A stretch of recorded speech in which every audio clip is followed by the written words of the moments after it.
Assalamualaikum warahmatullahi wabarakatuh. Alhamdulillahi rabbil alamin.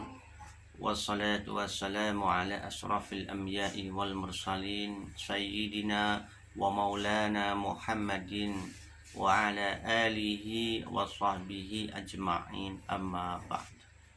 Alhamdulillah, tentunya rasa syukur kita yang pertama dan yang utama kita sampaikan kepada Allah Subhanahu wa ta'ala, karena dengan limpahan nikmat sehingga kita bisa melakukan kewajiban kita sebagai hamba Allah dengan tanpa suatu halangan apapun. Dan tentunya juga kita bisa melakukan tugas-tugas kita sesama manusia sebagai hubungan hablum minan nasnya. Salam serta salawat kepada baginda Nabi Muhammad sallallahu alaihi wasallam, karena berkat bimbingan beliau, suri tauladan beliau, insya Allah kita mendapatkan kemudahan, kita mendapatkan pencerahan, petunjuk yang jelas bagaimana kita sebagai hamba Allah menuju hamba Allah yang di kemudian hari nanti mencapai hamba Allah yang husnul khatimah,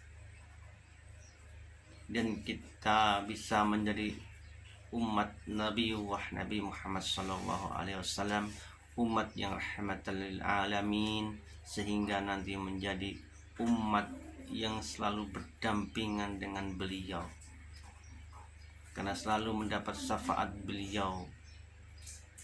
Amin amin ya rabbal alamin. Takdim saya selalu saya sampaikan dari yang fakir ini, saya pribadi, kepada beliau yang ada di seluruh Nusantara, baik yang ada di desa, di kota, maupun di hutan tempatnya. Takdim saya sampaikan pada para kiai, para habib, para gus, para ustadz ataupun ustadzah, para guru-guru agama, karena dengan kegigihan beliau, kesabaran beliau, dan dengan kebesaran hati beliau yang selalu mendidik tanpa menyerah, tanpa henti-hentinya membimbing santri-santrinya, murid-muridnya, menyampaikan ilmu-ilmu agama yang mulia ini, sehingga tentunya nanti akan ada sebuah regenerasi yang bisa menciptakan lingkungan ataupun di sebuah kalangan masyarakat yang selalu dingin, yang selalu sejuk, yang selalu harmonis, karena akan ada orang-orang yang akan menyampaikan sesuatu ilmu yang mulia, tuntunan tatanan kemasyarakatan yang sangat baik, yang sangat mulia, sehingga umat tidak akan bingung untuk berpegangan mana yang benar, mana yang salah. Semoga amal-amal beliau, kegigihan beliau untuk menyebarkan ilmu Islam akan mendapat pahala yang mulia di sisi Allah Subhanahu wa ta'ala, dan di dalam kehidupan sehari-harinya selalu diberi keberkahan umur, keberkahan rezeki, kemudahan dalam menghadapi segala rintangan yang ada. Amin amin ya rabbal alamin. Saudaraku semua dimanapun berada dan yang saya muliakan, pada kesempatan kali ini saya sampaikan kembali lewat channel Mutiara Malam ini. Saya mencoba menyampaikan kisah mimpi saya yang insya Allah ini tidak ada maksud apapun kecuali hanya berbagi cerita, dan mudah-mudahan cerita ini bisa khususnya buat pribadi saya ada hikmah, ada manfaatnya, dan jika ada mudaratnya mudah-mudahan saya pribadi dijauhkan. Dan mudah-mudahan buat saudaraku semua dimanapun berada yang menyempatkan diri untuk membuka channel saya ini, mudah-mudahan bisa mengambil hal yang positif, dan tentunya secara pribadi dari diri saya yang fakir ini, yang masih perlu banyak bimbingan ini, saya perlu banyak masukan, kritikan dari saudaraku semua dimanapun berada dan yang saya muliakan. Dalam kisah kali ini akan saya sampaikan bahwa sebuah mimpi ini saya alami sebelum masa pemerintahan Pak Jokowi yang kedua dimulai. Jadi mimpi ini saya alami sebelum ada pasangan antara Pak Jokowi dengan Pak Ma'ruf Amin, ataupun begitu juga Pak Prabowo sama Pak Sandiaga Uno. Jadi mimpi ini saya alami beberapa hal, beberapa tahap secara berurutan, dan semua itu wallahu a'lam, saya tidak pernah mengangan-angan atau mengandai-andai. Semua berjalan apa adanya. Suatu hari saya ditanya sama teman saya, "Mas, bagaimana pemilihan presiden yang kedua ini, siapa yang akan jadi?" Karena teman saya ini kalau saya mimpi biasanya saya kasih informasi ataupun saya sampaikan ke teman saya ini. Maksudnya adalah hanya untuk candaan biasa ataupun hanya untuk saksi, ataupun mungkin untuk cobalah nanti lihat saya mimpi seperti ini benar enggak. Saya selalu seperti itu sama teman saya. Nah, kebetulan waktu dulu Pak Jokowi mau dicalonkan, ya, beliau masih duduk di Gubernur Solo, masih duduk di pemerintahan di Solo beliau. Dan saya pernah cerita sama teman saya, ini besok yang jadi presiden ini adalah si A, ini. Kok bisa begitu Mas, katanya teman saya. Saya cerita semua di situ. Ya udah, nanti kamu lihat aja gitu. Itu sebelum rame-rame.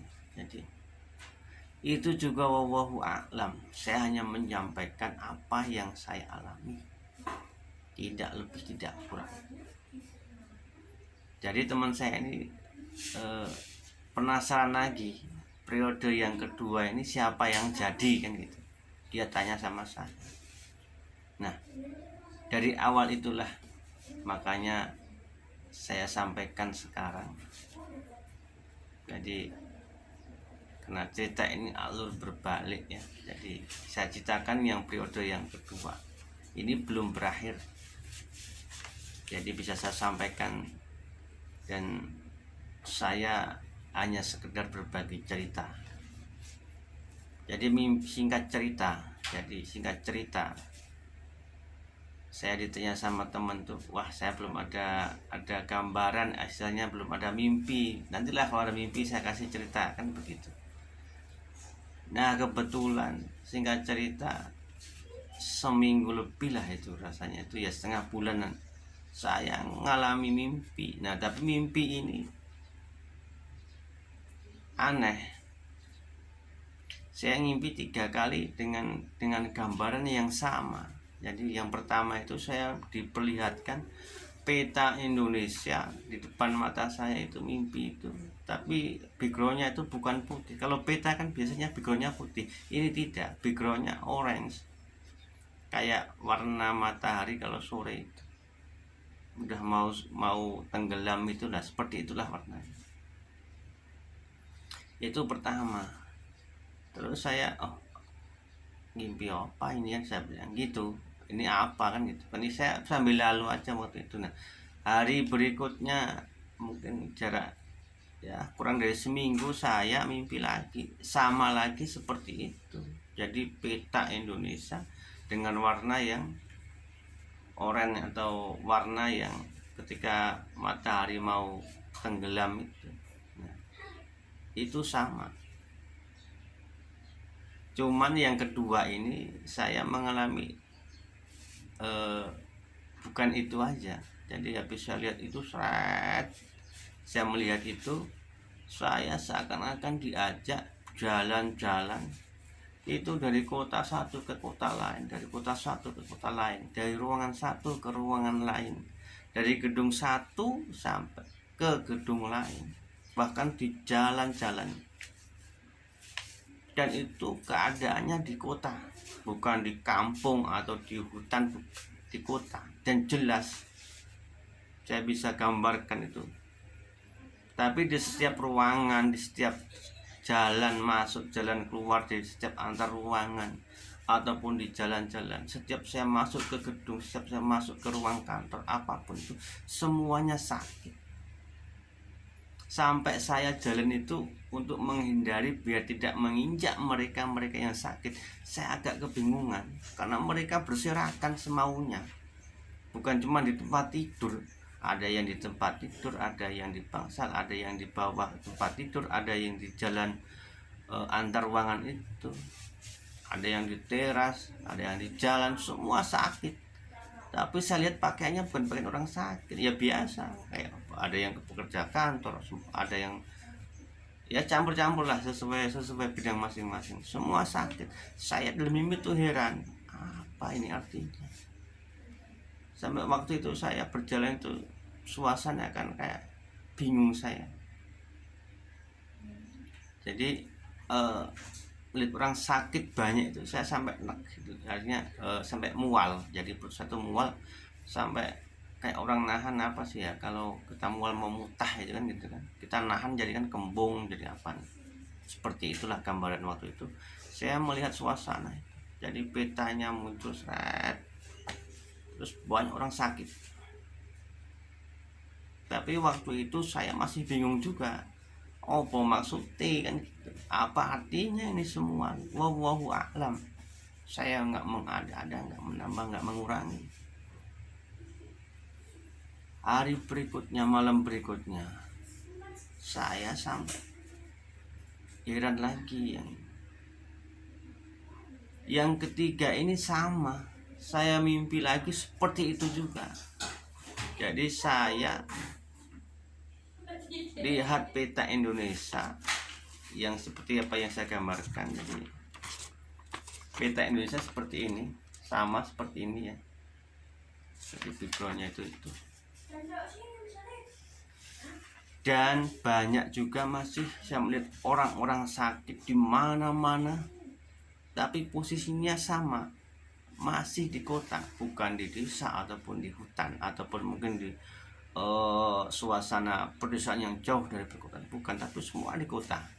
Itu yang saya gambarkan, yang digambarkan oleh saya. Tapi yang ketiga kali ini saya mendengar suara, kayak suara itu kayak orang ngomong tapi sambil lari begitu ya. Pak Jeblok, Pak Jeblok, Pak Jeblok, Pak Jeblok.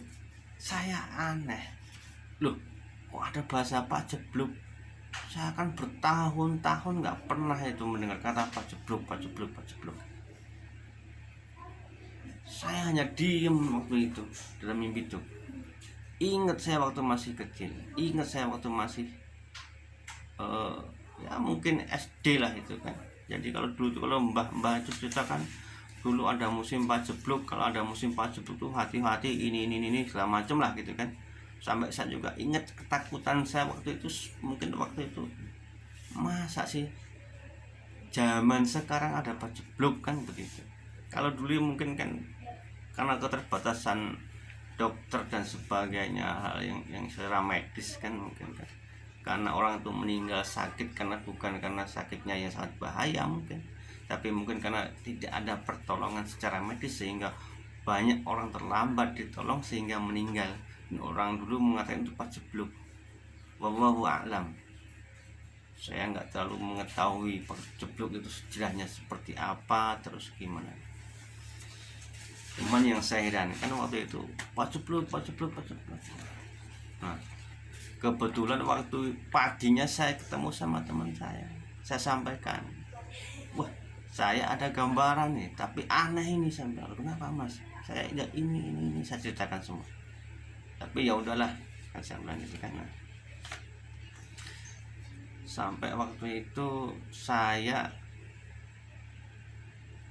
berpikirnya mungkin terlalu ini ya Allah, saya bilang dalam hati saya itu, saya bilang ya Allah, saya bilang jangan engkau tunjukkan sesuatu yang saya nggak tahu, yang nggak saya pahami, yang nggak bisa saya cerna ya Allah, saya bilang. Saya selalu mimpi, kalau mimpi yang kira-kira seperti itu saya hanya pasrah sama yang di atas. Ya Allah, saya bilang, jangan kau perlihatkan sesuatu yang tidak mampu saya cerna, saya tafsirkan, atau mungkin saya pahami, ataupun udahlah ya Allah, saya bilang, tutup semua mimpi itu buat saya, kalau itu gak manfaat buat saya bilang. Saya selalu berdoa seperti itu dari dulu. Kalau saya mengalami mimpi seperti itu saya, karena kadang-kadang menjadi beban juga dalam pikiran saya. Kalaupun saya lupakan juga belum nggak semudah itu saya bisa melupakan. Jadi singkat cerita,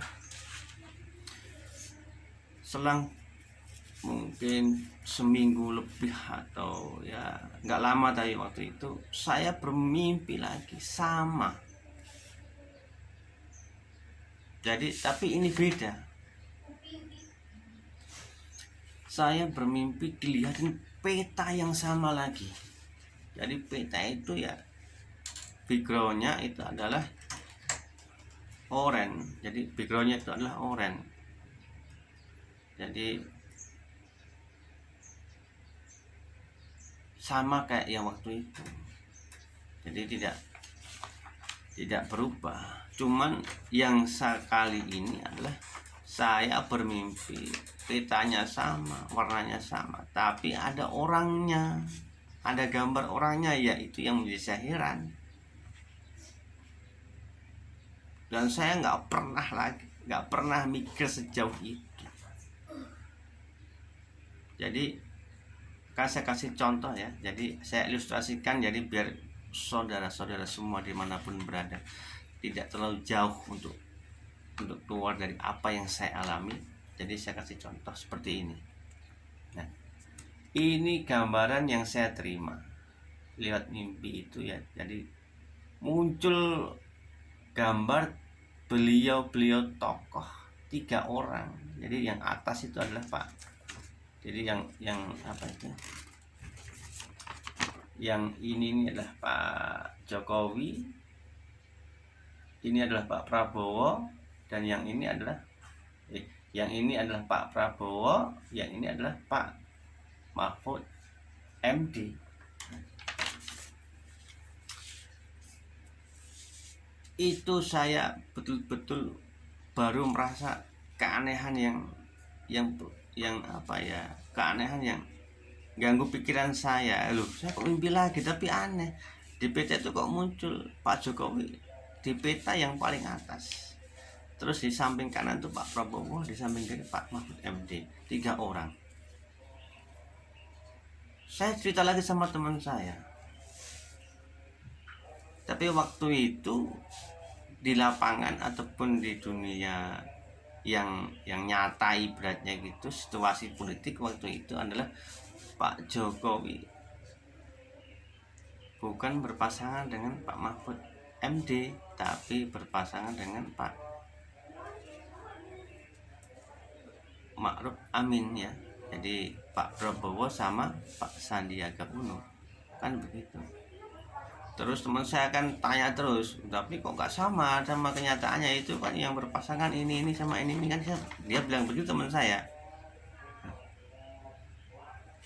Ya namanya mimpi kan nggak sama, saya bilang. Ya wallahu alam apa yang terjadi nanti, saya bilang gitu.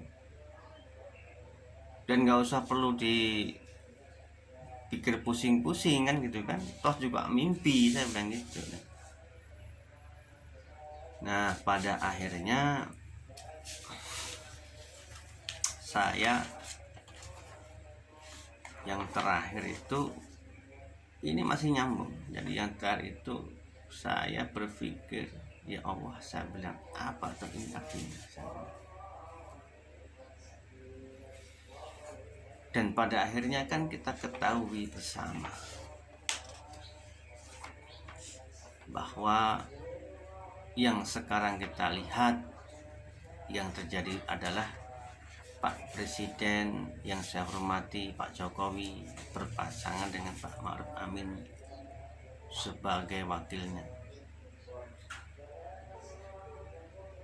dan Pak Prabowo pun juga ikut dalam kabinet beliau. Pak Mahfud MD pun juga ikut kabinet beliau. Jadi orang yang saya impikan waktu itu, mereka semua ternyata adalah satu tim sama Pak Jokowi. Nah itu yang saya hanya berpikir, oh ya berarti orang-orang tersebut memang sebelum beliau diajak Pak Jokowi untuk satu kabinet, saya udah ada gambaran bahwa beliau memang akhirnya juga jadi juga kan gitu kan, sesuai apa yang saya impikan seperti ini. Dan kenapa saya lihatkan ini, biar saudaraku semua dimanapun berada tidak jauh cara nanti menafsirkannya, ataupun mungkin apa yang saya sampaikan biar lebih jelas gitu ya. Jadi kalau sekarang kan nyatanya seperti ini ya, jadi saya buat seperti ini. Ini ada Pak Jokowi, ada Pak Prabowo, ada Pak Ma'ruf Amin, ada Pak Mahfud MD. Ini juga setelah saya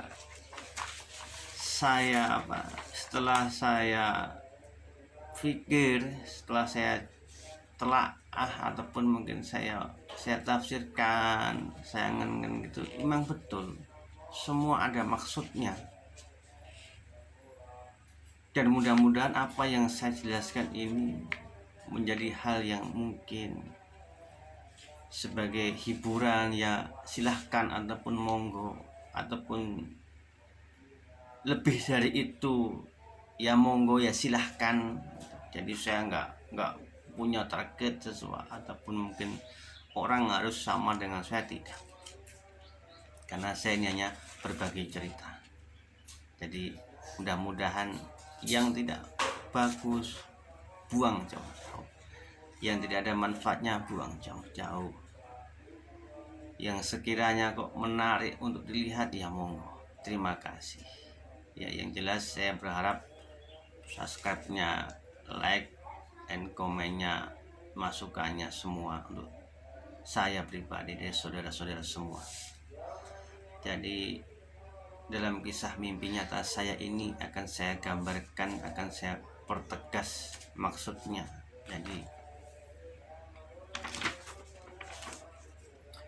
Jadi akhirnya berbentuk seperti ini. Kenapa saya sampaikan seperti ini dengan jelas biar tidak salah? Cara menelaah apa yang ada di otak saya. Jadi ternyata yang saya cerna, yang saya renungkan selama ini tidak jauh meleset, ataupun mungkin buat saya pribadi tidak ada salah. Jadi gambaran yang pertama saya lihatkan peta Indonesia dengan warna oranye seperti itu. Terus ada ada suara pajebluk. Wallahu a'lam, ini hanya kebetulan, jangan diyakini. Ini hanya kebetulan.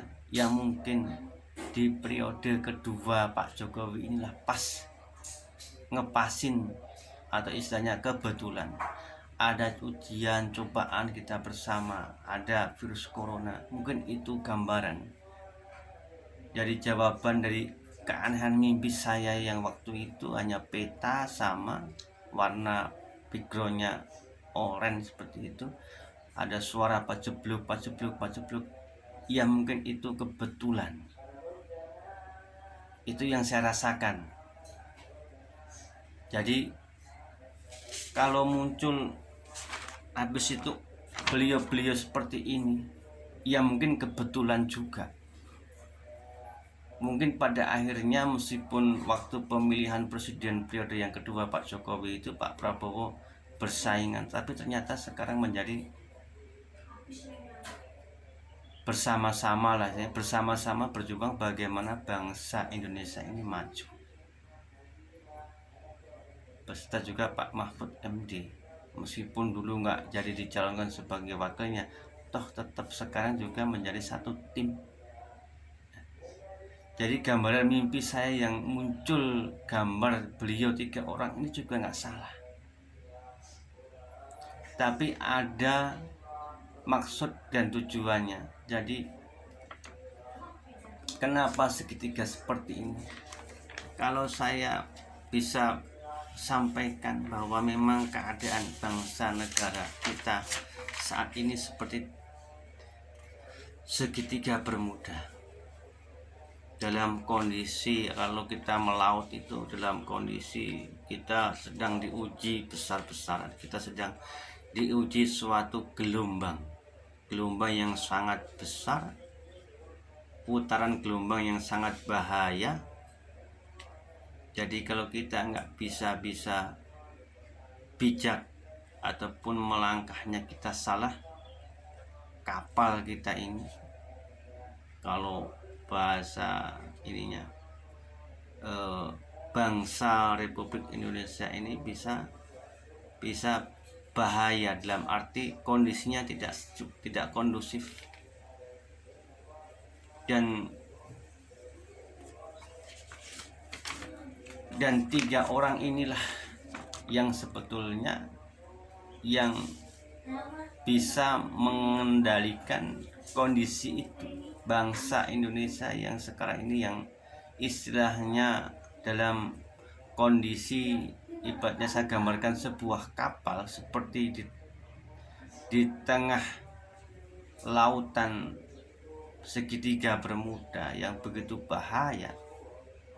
Tapi beliau ini dengan warna baju yang putih ini, kalau memang betul-betul berjuang mati-matian untuk rakyatnya tanpa ada suatu kepentingan apapun, suatu kepentingan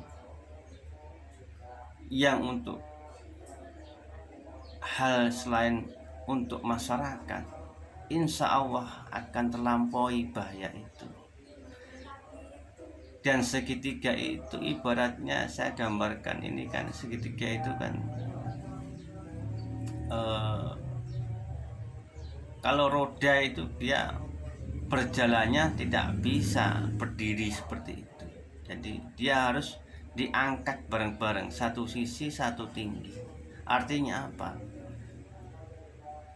Keberadaan beliau 3 orang inilah yang harus sama-sama mengangkat masalah bangsa ini seperti kita mengangkat satu lempengan segitiga dengan posisi tidur. Jadi harus tinggi bareng, sama-sama menghargai. Jadi sama-sama berjuangnya, sama-sama niatnya, sama-sama maksudnya. Jadi kondisi bangsa saat ini memang betul-betul lagi diuji. Jadi yang lebih sempurna lagi kan seperti ini. Jadi beliau bertiga dan ditambah Pak Ma'ruf Amin.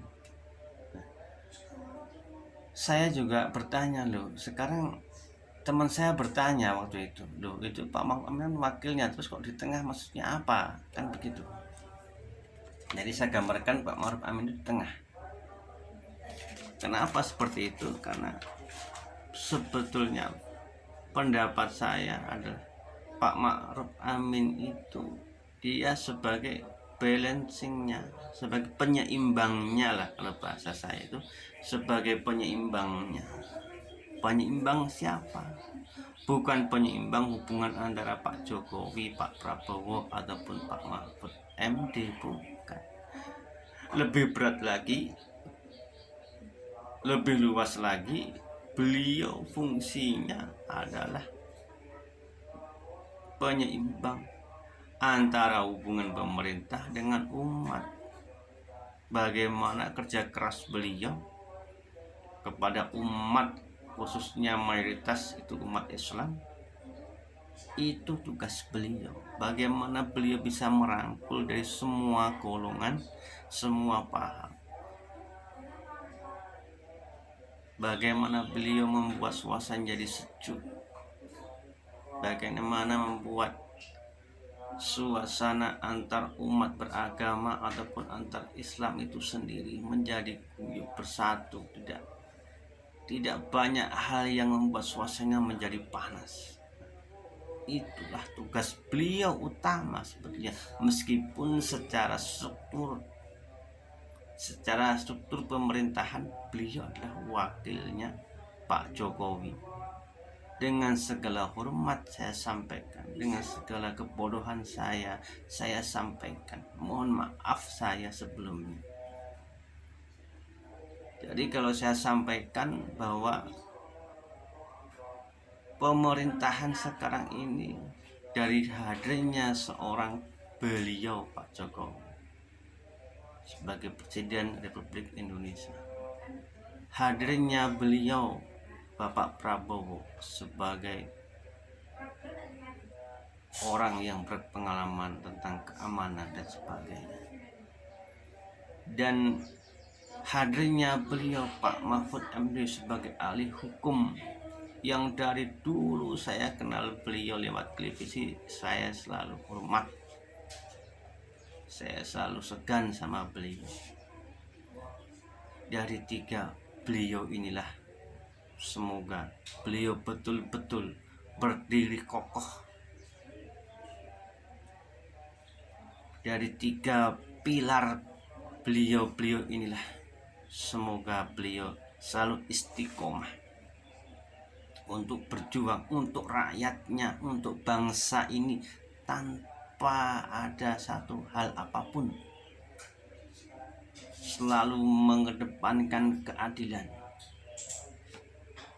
Semua kebijakannya, semua hukum-hukum yang ada, saya yakin Pak Jokowi, Pak Mahfud MD dan Pak Prabowo, beliau adalah orang-orang yang bersih. Dan kita doakan semoga beliau bisa mendapatkan orang-orang yang betul-betul bersih.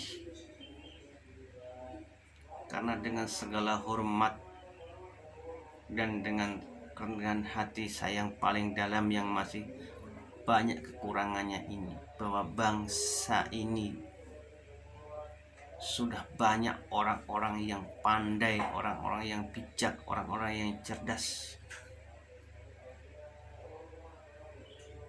Semua planningnya, ibaratnya rencananya, orang-orang hebat. Tinggal satu hal, bangsa ini perlu orang-orang yang bisa mengawasi semua rencana, semua program pemerintah dengan hati yang jujur dan yang punya keberanian. Saudaraku semua yang saya muliakan dimanapun berada.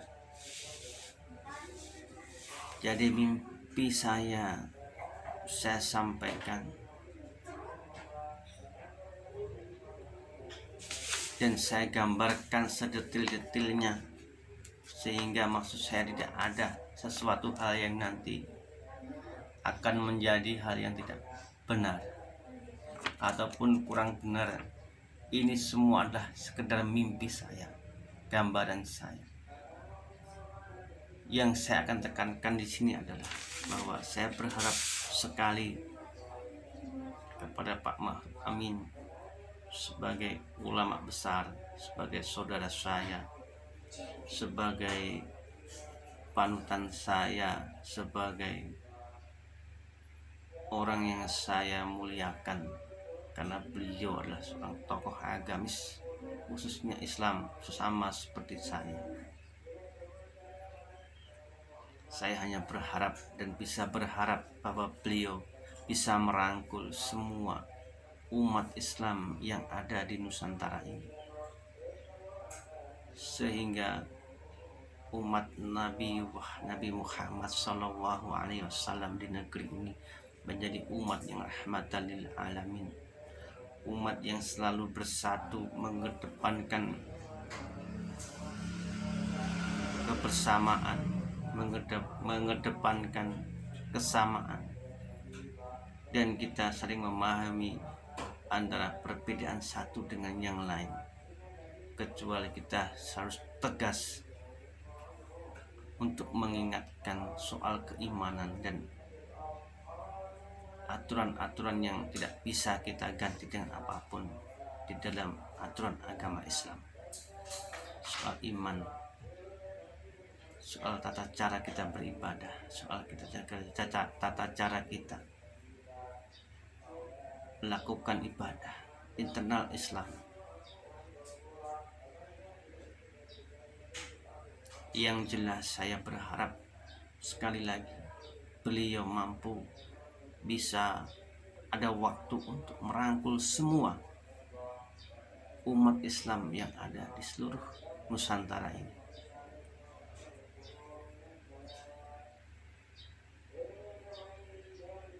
Saudaraku semua yang saya muliakan dimanapun berada. Jadi itulah sebuah kisah mimpi saya tentang gambaran sebelum Pak Jokowi menjabat presiden yang kedua. Dan mudah-mudahan apa yang saya ceritakan ini ada sedikit hiburan ataupun manfaat. Jika ada kurangnya, itu pribadi dari saya sendiri, dan mohon maaf saya khususnya kepada beliau-beliau yang saya sebut. Jika apa yang saya sampaikan, apa yang saya katakan kurang berkenan ataupun tidak sopan, saya pribadi mohon maaf yang sebesar-besarnya. Tidak mengurangi rasa hormat saya selaku beliau-beliau pejabat negara. Ini semua hanya saya berkisah, ini semua saya hanya bercerita dengan dasar mimpi-mimpi saya yang saya alami.